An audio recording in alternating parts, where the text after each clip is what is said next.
Hello friends, let's get introduced to Root-Hurwitz criteria. Let us begin.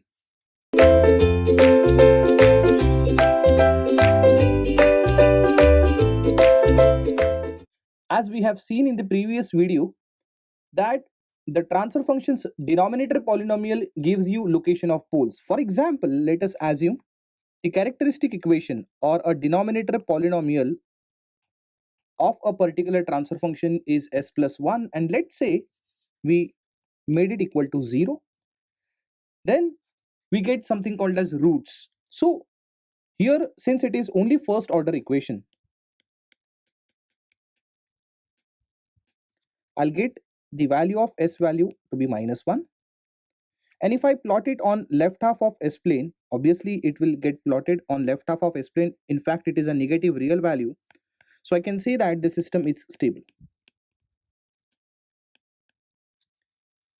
Why we are doing so, let me tell you. Actually speaking, when I know the transfer function, it means I also know what is the denominator of transfer function. That is nothing but the denominator polynomial, which I equate to 0. You can clearly see I can calculate the poles, and if I can calculate the poles, definitely I can find whether the system is stable, unstable, marginally stable, etc. Then why do I require special method to do so? Because Root-Hurwitz criteria is going to only tell you whether the system is stable, unstable, or marginally stable. That is, it is only going to inform you the absolute stability. And why we are still going for this tool, let us understand. So this is very simple when it is a first order equation. What if the characteristic equation is like this, that is s square plus 2s plus 1 equal to 0? In this case, it is a second order equation. So people are smart to use a formula, that is minus b plus minus under root of b square minus 4ac divided by twice of a to find the roots. Obviously, or by observation, anybody can say this is actually, s plus 1 whole square equal to 0. Meaning that you will get two roots, that is s equal to minus 1 and minus 1. So you know what, there are two repeated poles on left half of s plane and still the system is stable. So again I came to know that the system is stable. So even though it is first order system or a second order system, it doesn't really matter to me. What if the order is increased? And let's say the new equation that we have, that is s cube plus 3s square plus 3s plus 1. And let's say equated to 0. This time the order is 3.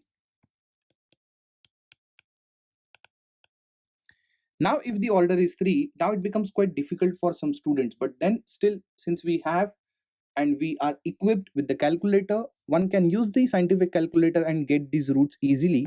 And let me tell you, the roots are s equal to minus 1 comma minus 1 comma minus 1. So again the root is minus 1. In fact, these are called as repeated poles, so it doesn't matter even though the poles are repeating even 1000 times, but lying on left half of the s plane, the system is still stable system. Now the question is, what if the system is a fourth order system, that is s raised to 4 plus let's say s cube plus 3s square plus 3s plus 1, and then this is equal to 0. Now what you are going to do? I hope you understand my point. It means now you are handicapped. Reason? Maybe you are not that strong in mathematics to really solve this. Maybe some people are knowing about something called as the roots by inspection method. They may use a numerical method to actually get the roots, but then your headache, it really increases if the order keeps on increasing. What if it is fifth order system? What if it is a sixth order system? Try to understand my point. My point is, in the competitive exams, such problems you will tackle, okay? And if you solve by such numerical method, then it is going to take half an hour at least, and in return to that you may get only 1 mark or 2 mark for the same. It means that to solve such problems which have got the higher order, okay, which takes time unnecessary, you require a specialized tool. Even though there are other solutions to solve this, but then those are not practically feasible, because I keep saying that time is money. So If you want to save time for higher order systems, which are practical systems, because practical systems can be, cascaded systems. So the cascaded system may have the higher order, isn't it? Therefore, to solve such problems, you require the other tool.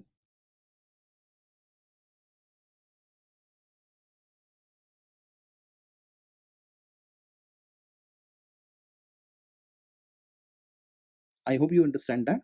So you need a separate tool. And let me tell you, the name of that separate tool is nothing but root Hurwitz criteria. But that's not the only reason. That's not the only reason, okay? There are other reasons also. Let's say we have this equation, that is s square plus k equal to 0. Assume that this is a denominator polynomial of the transfer function, meaning that this is a characteristic equation.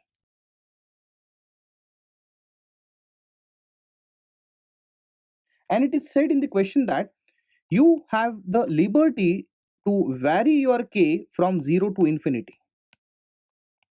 You can vary your k from 0 to infinity. For example, in that case, you have to identify the range of values of k for which the system remains stable. So what you can probably do is you can just take a trial. Let's say case number 1, you will substitute k value equal to 0. So if you substitute k value equal to 0, the above characteristic equation becomes s square equal to 0.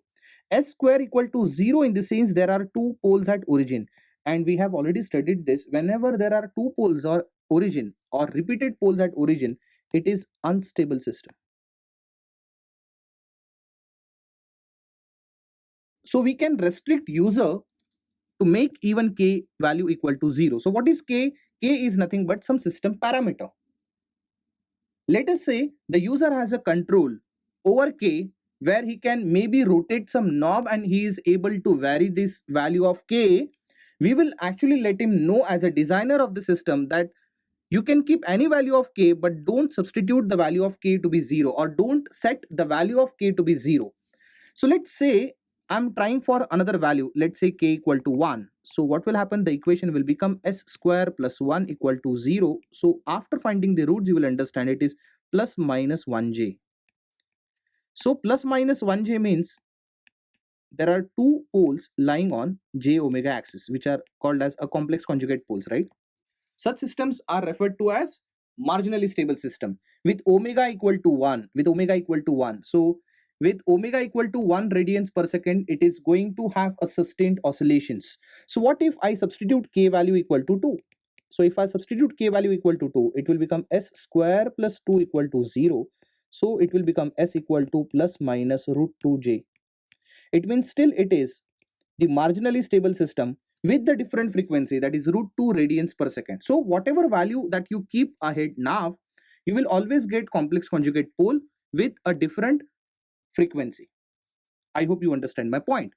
So the point is, let's say this was, second order system. What if we have this kind of order? Let's say, second order, that is s square plus 2s plus k equal to 0. And now there is a same question, that is the find of range of values of k for which the system is stable. Still you can actually try with k equal to 0, k equal to 1, k equal to 2, and you may come to a particular conclusion. But what you are going to do when the equation becomes like this, that is s cube plus s square plus 2s plus k equal to 0. Now it becomes really impossible for us to even guess the values of k, meaning that it is really not easy just by guessing the values of k. We need a special tool to solve this, and let me again tell you that special tool is nothing but the root Hurwitz criteria. In the next video, we are going to see the root Hurwitz criteria, how it works. In this video, we have understood what is the need of studying root Hurwitz criteria. Please let me tell you, there are so many students who understand how to use a root Hurwitz array. They solve the problem with the steps which are known to them. These are standard practices, right? But then it is also essential that we are not using root Hurwitz criteria or root Hurwitz array just because we know it and just because it is in the syllabus. But then it is essential to even know why do we use that, because Tomorrow, when you will go to IIT and maybe you are appearing for an interview, they might ask you this question. That is, even though it is possible to find the roots by the inspection method, why do we require a special method? When we can use a MATLAB, when we can use a numerical method to get the roots of the equation, why do we go for a special tool, that is Routh-Hurwitz criteria? At that time, you should be capable to answer such questions.